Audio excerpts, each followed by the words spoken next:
Alicia Keys is an American R&B singer, songwriter, and pianist who's had classical piano training. She was signed with a record deal in at the age of 15, but she struggled with her record company because they wanted her to be a stylistic clone of other people, and she really didn't want to be. So they were at odds with each other stylistically. She managed to get bought out of that contract and get lots of control over her own artistic direction. She released her first album in 2001 and her eighth, Santa Baby, in 2022. Her signature sound is R&B pop with a piano. The Wikipedia page for her is fascinating reading, so I would encourage you to go and read that.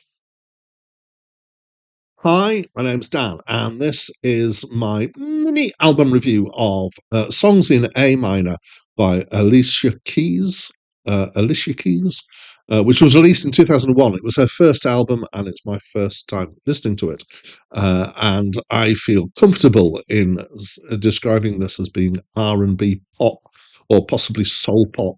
At times, it kind of verges towards almost hip hop adjacent, but not a lot, I would say, with piano, which makes it unusual, and sometimes strings, which isn't as unusual, and real instruments. In fact, it's by no means not all samples or got processed feel to it. The instruments have got the feel of real music. So musically, I often enjoyed it quite a bit more than I have traditionally or historically with similar genre stuff. R&B pop is not a place that I'm hugely a fan of, um, but this I was more of a fan of. So there's musically, I would say there's more for me, more heart to it than a lot of the more kind of clinical feel of some of this stuff. Occasionally, there are bits of it that feel a bit plastic. Now, sometimes things that have that kind of uh, synthesized plastic sound to them can do it in a good way. I didn't think there were some elements here that I thought didn't work quite as well. So it's one of my small niggles here. So some of the percussion sounds, interestingly, so one of the complaints I often have of pop R&B, particularly later than this generally, is that they're often very tinny in their drum sounds, and particularly the hi-hat sound is really high pitched. And in fact, this one, it also sounded quite sampled, but it sounded quite low, almost like this really big hi hat being played here. Um, so there's lots of singing, of course, and she has a nice voice. Also, another thing that is good is she's nicely expressive. So you can actually hear her feeling what she's singing about, which is, again, another criticism I often have of more modern soul and R&B is that it feels disconnected, and this doesn't. In that R&B is seems to have this obligation that certainly female R&B singers need to do what I call vocal gymnastics, which were exemplified by Whitney Houston. When it's all this kind of I can't do it at all. But kind of you don't stay on one note; you hit a lot of different notes. Uh, at times on this album, I wished she didn't, partly because uh,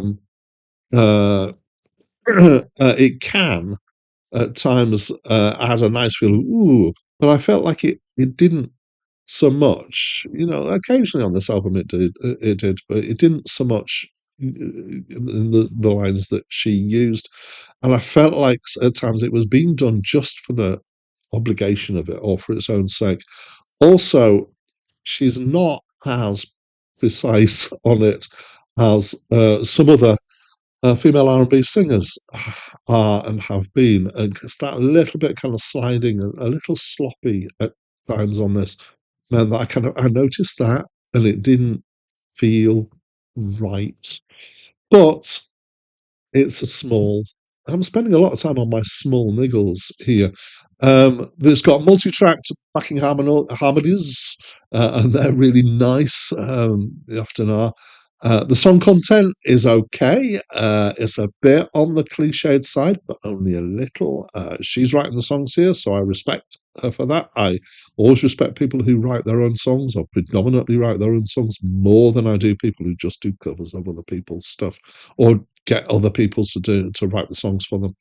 Although there are some strong words in here, they are fairly few and far between, and the concepts here are acceptable to me, even laudable at times. So good for her.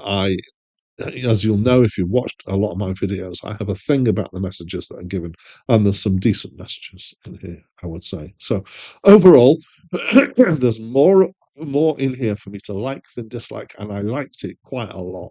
The musicality is strong. I can enjoy it even though it's not my style usually. There's a few little niggles, but I'm really being picky as I pick these up. So she's a bright light in this neo soul pop R&B area, I would say. I also want to say, I was going to say this at the beginning of the video, but I haven't. This is video number 1200 in the ones that I'm working my way up through the list. So this is a milestone because I'm 2/5 of the way through my list of 3,000. Will I ever get that? I seem to be still going. There have been times when I've been tempted to give up. There are things that have gone on behind the scenes that I don't really want to talk about. That's made me feel like, do I really want to keep doing this? But it's the music keeps me going. And the other thing that keeps me going is when I get comments from people and I get engagement. And I love that side of this. Having a channel is what some people cynically call community management. I don't do it just to manage the community. I do it because I love it and I enjoy it. So this leads me to an invitation of, well, two invitations. Firstly, I'm on this huge journey. Why don't you join me? And the way to do that is to subscribe and do that thing with a bell, which means you get told when I upload a new video. At the moment, these are coming out one a day, which is, given that I've got a full-time job as well, I'm feeling fairly impressed with myself over this. The other one is that, having talked about the community, I'd love it if you would leave me a comment to let me know what you think of this album, what you think of Alicia Keys, what you think of this review, what you think of my journey that I'm on. Please talk to me through the comments. But that's it from me for now.